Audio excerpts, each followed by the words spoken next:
Hey everyone, it is Fitz with your daily delivery. Hope you're doing well. I am very good, getting very close to going to Ireland, and I'm now afraid that someone named Timothy Fitzgerald might have done something awful in Ireland, in Dublin to be specific, and I'm going to get the blame.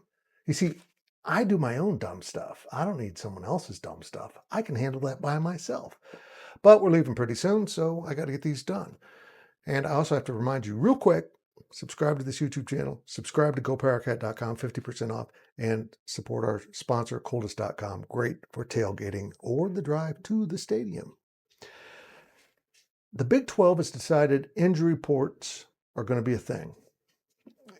Availability reports is what they're actually going to be. And we know what they are. They're for injuries. Now, there's a lot of layers to this. First of all, there's going to be 2 reporting times.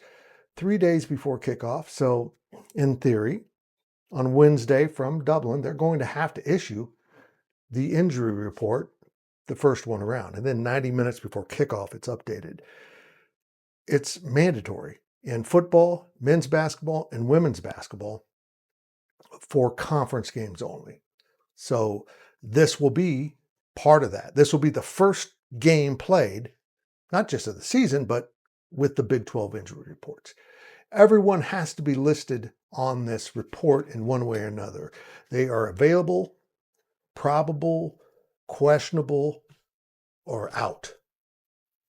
We're all questionable in some way, but this is about injuries. And no one knows better than me that we are all day to day. We really are.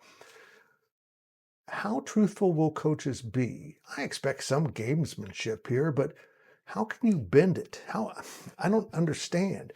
Unless, you've got someone that's out and you list them as probable until 90 minutes before. And then, oh yeah, we're missing a key player. We forgot to mention that.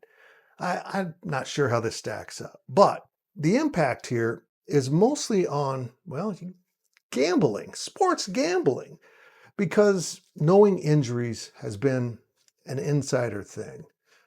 I remember back in the day, the bigger books would have people on campus who would suss out injuries and report it back to Vegas, and they would know before anyone else, literally having hired spies on campuses to report on injuries. And in my profession, trying to get a significant injury, scooped is always a big thing. But you also have to balance the fact, if you report so-and-so is out, how mad will the coach be? Yeah, I worked alongside Bill Snyder for a long time. Can you imagine Bill Snyder having to do injury reports? No, I can't either. He would have a meltdown. But I think this will be good for fans. And honestly, it'll level the playing field with gamblers. No longer will some people know that so-and-so is probably not playing. All of us should, if the coaches are honest. And it always comes down to that. And one thing we know about college sports is everyone is really honest. Nobody cuts corners and tries to get an advantage over other people.